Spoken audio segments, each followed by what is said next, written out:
Hello Pisces, Sun, Moon Rising, and Venus Signs. Kamusta kayo? Sana po'y nasa mabuti kayong kalagayan. Welcome back po sa Star Tarot.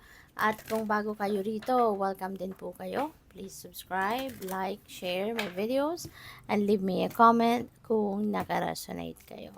So, first message ninyo, we have pure intention. Ayan. So, feeling ko dito, Pisces, you have that purity in your heart talaga, no? Na kung ano man yung mga binabalak mo sa buhay, mga pinaplano mo sa buhay na gusto mong mag-take action towards, hindi lang ito, no, para sa sarili mo. Hindi lang ito para sa mga kapamilya mo, but this could also be for the good of the people around you.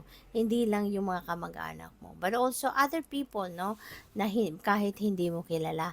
So feeling ko dito you have that you have that intention na ganyan, na gusto mo na makakabuti para sa lahat. Kung anong gagawin mo, makakabuti din, makakapagdulot din ng ginhawa para sa ibang tao, you know? Kaya, sabi dito, the fairy of manifestation will help you to use your wishes wisely, manifest your heart's desire with pure intention and for the highest good of all. 'Di ba? Kaya anytime soon, no, maaari na kung ano man itong wini-wish mo, 'di ba? Ay maaaring mag-come to fruition. Maaaring anytime soon 'yan ay ibibigay sa iyo because ang nagfu-fuel doon sa iyong wini-wish, no, is yung pure intention mo, no, kung para saan, 'di ba? Saan mo gagamitin, sino ang pupuwedeng makinabang sa mga bagay na 'to na iyong pinagdadasal. Kaya feeling ko kung ano man ito, excuse me po, pupuwedeng 'yan ay ibibigay agad sa sa'yo ng divine kasi magagamit mo 'to or ishi-share mo ito, 'no? Hindi lang sa mga mahal mo sa buhay kundi para sa mga ibang tao kahit hindi mo kadugo, kahit hindi mo kilala, 'no? So we also have friendship. Maaari na you are going to nurture your friendly relationships with your friends around this time. Maaari din ang iba sa inyo is meeting new friends. You are making new friends around this time.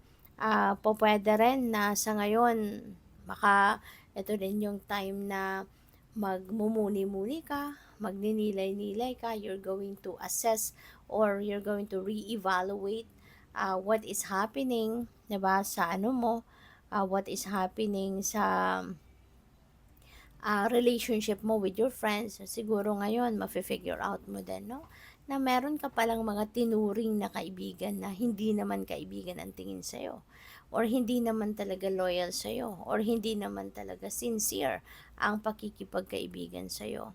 So, pwedeng ma-figure out mo din yan sa ngayon, no? And you will find out kung sino yung mga tunay mong kaibigan at sino yung mga nagpapanggap lang. 'Di ba? Dahil baka nandiyan lang sila dahil may kailangan sila sa iyo or meron silang hidden agenda, 'di ba? Na makukuha nila sa iyo. So the next message is transformation. No? This is a heads up para sa iyo na merong mga pagbabagong mangyayari sa buhay ninyo. Kaya tinatawagan kayo, 'di ba? Na learn to embrace this transformation kasi this is for your highest good. Kung ano man ang mga magbabago sa buhay mo sa ngayon, ano man yung mga pagbabagong paparating sa buhay ninyo sa ngayon, maaaring, kasi yung iba, di ba, mayroong nararamdamang discomfort when things are changing.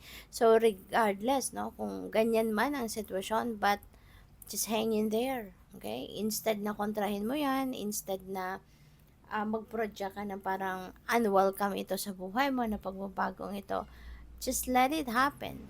Kasi in the end, no, that is for your best interest. Okay? So, what else? Maraming salamat for subscribing to my channel.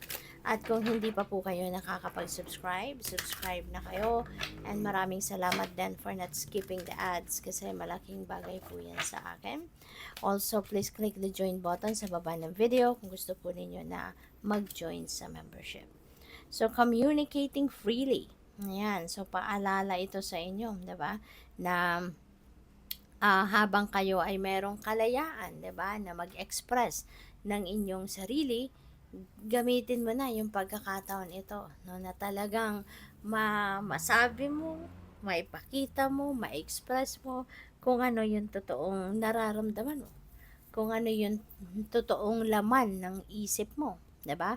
Hindi lang na makikipag-communicate, or hindi lang na ah, makikipag-communicate ka na basta just for the sake, no, na meron kang masabi, 'di ba? Pero baka sinusupress mo din yung totoo mong nararamdaman, or baka sinusugarcoat mo yung kung ano ang laman ng isip mo, 'di ba? At iba yung nasasabi mo. So this is a reminder para sa iyo na mas magandang maging honest ka din sa sarili mo, no? As you communicate with other people, habang malaya kang magsalita, malaya kang magpahayag ng sarili mo, 'di ba? Ipahayag mo na kung ano yung talagang mga gusto mong ipahayag. So, we have opening to love. My heart is open. So, baka ang iba sa inyo dito, nagbubukas na ang inyong puso para sa iba, para sa pagmamahal. Kasi baka for quite some time, baka naging closed off kayo sa pag-ibig, naging closed off kayo sa pagmamahal. You know, o pwedeng merong ganyang ganap, no, ang iba sa inyo. Kaya ngayon, this is good, no, that you are opening to love. You are opening your heart muli.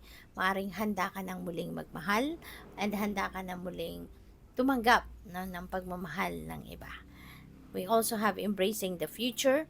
I step into the future with an open heart. Ayan.